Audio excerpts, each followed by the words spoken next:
Bonjour tout le monde, c'est Maud, on se retrouve pour une nouvelle vidéo, un nouveau point lecture dans lequel je vais vous parler de Englouti de Arnaud Strobel, paru chez l'Archipoche. Je vous parlerai ensuite de L'école des rêves, le tome 2, Les voyageurs de Paul Ivoire, paru chez Poulpe Fiction. Et on terminera avec L'éveil des sorcières, le tome 1, L'apprentissage de Nora de Cordelia, paru chez Scrinéo.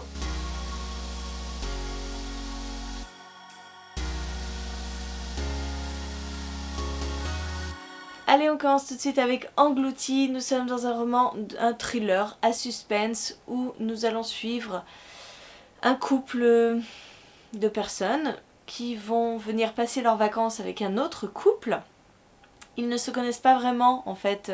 C'est l'homme du premier couple, un peu plus jeune, Michael, qui a rencontré un petit peu une sorte de menteur, un homme très intelligent, une sommité dans son domaine qui va l'inviter à venir passer quelques jours au bord de la mer dans sa maison. Michael et sa femme vont accepter puisque c'est l'occasion de prendre des vacances.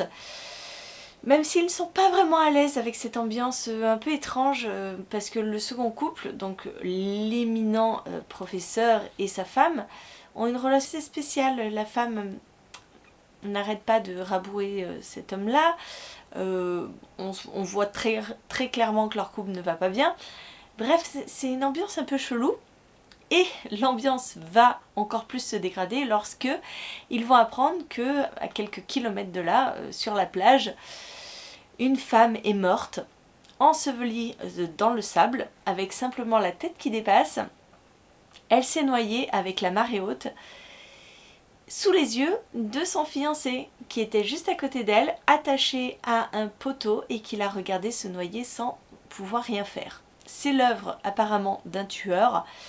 Donc vous voyez un petit peu l'ambiance bien pourrie et ça va bien se compliquer quand un second couple va encore subir les frais de ce tueur en série. J'ai passé un bon moment parce que c'était très addictif comme lecture.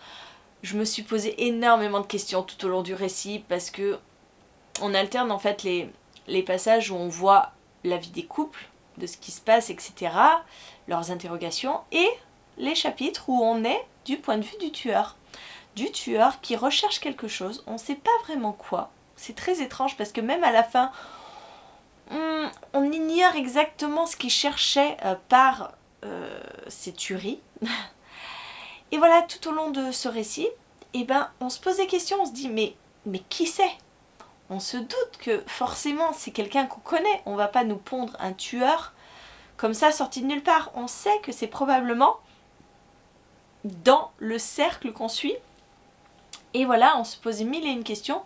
Et je dois bien avouer que jusqu'à la fin, je me suis beaucoup posé de questions et j'avais pas vraiment deviné. J'ai eu pas mal d'hypothèses. Elles se sont toutes révélées assez mauvaises. Du coup, ça c'était bien. Dans le sens où on a réussi à me piéger. Donc ça, nickel. Ce que je regrette, c'est toute l'explication finale, parce que finalement, il n'y en a pas vraiment. On sait qui fait ce genre de choses, qui tue ces couples sur la plage, mais il me manque des informations, il me manque une explication réaliste, plausible, parce que du coup là j'avais l'impression qu'on me posait ça là et que finalement bah ouais d'accord, ça m'a pas convaincue. Clairement j'ai pas été convaincue, donc c'est un petit peu dommage. Dans un sens j'ai été contente parce qu'on a réussi à me piéger jusqu'au bout, je n'avais pas trouvé qui était le tueur, mais dans un autre sens eh ben, je trouve que c'est pas une résolution logique et voilà. Ce qui explique peut-être aussi pourquoi jusqu'au bout on ne trouve pas qui est le tueur. Bref, je pense que c'est une expérience qu'il faut faire pour soi. N'hésitez pas à me dire, vous, si vous l'avez lu, si vous attendiez à une fin pareille, si vous avez compris le dénouement, si vous avez beaucoup de questions comme moi ou pas du tout. N'hésitez pas à me dire.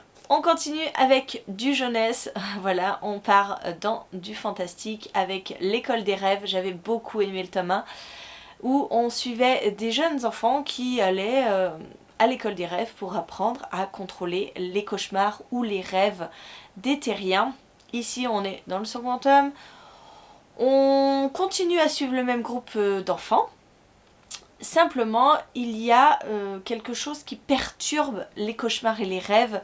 Ce sont des sortes de chauves-souris qui s'invitent dans ces cauchemars, ces rêves. Donc, une enquête va être menée pour savoir qui produit ces chauves-souris, quel est le but, pourquoi, qui, comment, etc.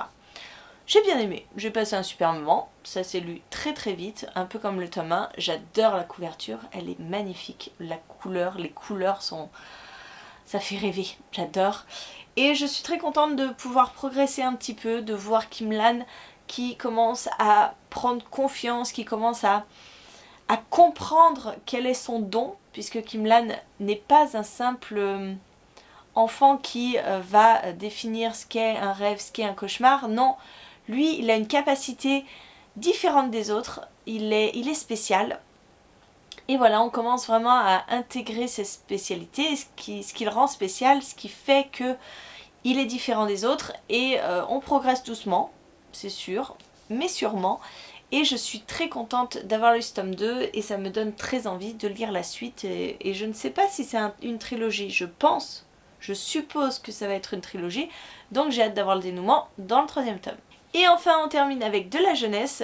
On parle cette fois-ci de sorcière puisque Nora est une ado. Une ado comme les autres à la base. Elle est un petit peu plus enveloppée que les autres. Elle n'hésite pas à dire grosse, hein, voilà, c'est pas un gros mot d'être grosse.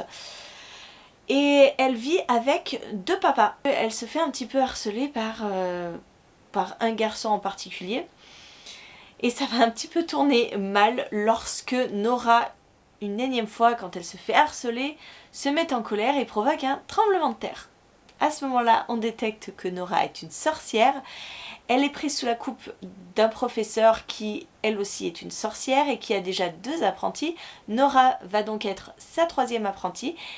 Et donc, avec ce professeur, elle va apprendre les rudiments de la sorcellerie, mais surtout, elle va se battre. Elle va se battre pour que les femmes, pour que les filles soient respectées dans son collège et arrêtent de se faire harceler par un petit groupe de garçons qui sont sexistes et qui jouent un jeu pas du tout drôle. Voilà. J'ai bien aimé ce roman, ça s'est lu très vite.